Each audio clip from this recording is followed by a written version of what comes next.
প্রথমে একটি browser open করে তাতে গেট আধারের ওপর ক্লিক করবেন। ক্লিক করার পর মাই আধারের ওপর ক্লিক করে দেবেন। ক্লিক করার পর update demography data and check স্ট্যাটাসের ওপর ক্লিক করে দেবেন। ক্লিক করার সাথে সাথে আপনার সামনে একটি নতুন পেজ খুলে যাবে।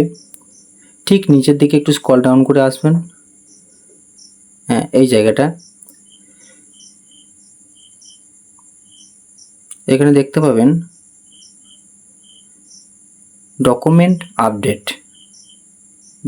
আপডেটে ক্লিক করবেন। এরপর ক্লিক টু সাবমিটের ওপর ক্লিক করে দেবেন। দেখতে পাবেন আপনার সামনে একটি নতুন পেজ খুলে যাচ্ছে। এখানে আপনার আধার নাম্বারটি দেখে দেখে লিখবেন। ঠিক নিচের দিকে এন্টার ক্যাপচারটি দেখে দেখে লিখে এর পরবর্তীতে আপনাকে ঠিক তার নিচে লগ ইন উইথ ওটিপিতে ক্লিক করে দেবেন। এরপরে আপনার মোবাইলে একটি ওটিপি যাবে।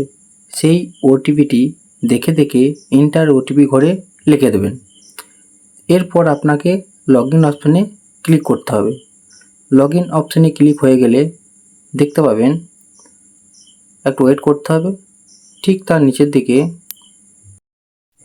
নেক্সট অপশানটি দেখতে পাবেন, ওই নেক্সটে ক্লিক করে দেবেন। এর পরবর্তী পেজটিতে যে ব্যক্তি আধারটি আপডেট করছেন ডকুমেন্ট, সেই ব্যক্তির ডিটেলস এখানে দেখতে পাবেন। ঠিক নিচের দিকে এই ঘরটিতে ক্লিক করবেন। গোল ডাউনে ঘরটির দিকে ক্লিক করে দেবেন। ক্লিক করার পর আবার সেই নেক্সট করলেন। নেক্সট করার পর এখানে আপনাকে ডকুমেন্ট চুজ করতে হবে। আপনি কি কি ডকুমেন্টস সঙ্গে রাখবেন, এখানে অনেকগুলি ডকুমেন্টসের দেখতে পাবেন। তার মধ্যে আপনি আপনার Aadhaar card, ration card, voter card এই তিনটে জিনিস হাতে অবশ্যই রাখবেন। আপনি এখান থেকে রেশন কার্ডটা চুজ করে নিতে পারবেন। এর আগে আপনাকে আপনার রেশন কার্ড ও ভোটার কার্ড স্ক্যান করে পিডিএফ ফাইল করে সেভ করে রেখে দেবেন। এখান থেকে ডকুমেন্টস চুজ করে নিলেন। তারপরে ঠিক নিচের দিকে অ্যাকসেপ্টের ওপর ক্লিক করে দেবেন। তারপরে আপনি যে রেশন কার্ডটিকে পিডিএফ করে রেখেছেন সেটা ডেস্কটপ থেকে আপনাকে নিয়ে আসতে হবে, এখানে আপলোড দিতে হবে। ডেস্কটপে চলে গেলাম, রেশন কার্ডের ফাইলের ওপর ক্লিক করে আপলোড দিয়ে দিলাম।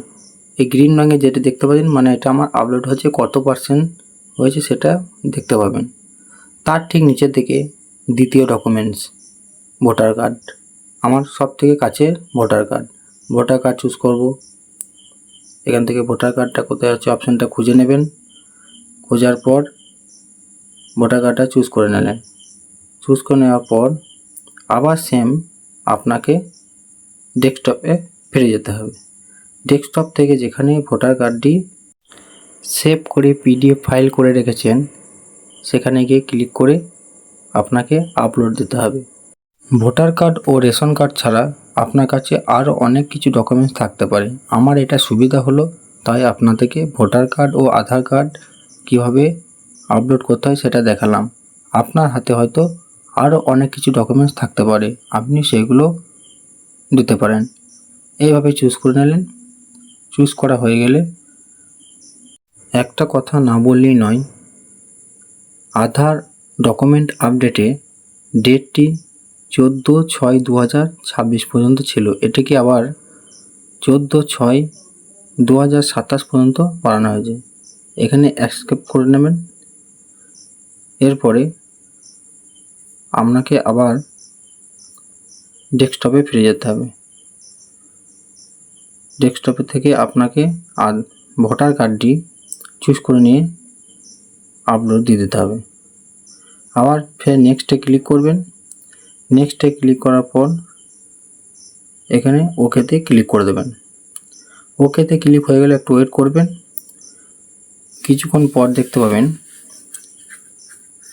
সাবমিট সাকসেসফুল এই ধরনের যদি দেখায় তাহলে আমরা আধার ডকুমেন্টটি আপলোড সাকসেসফুল হয়েছে, এই ধরনের একটি পেজ দেখতে পাবেন।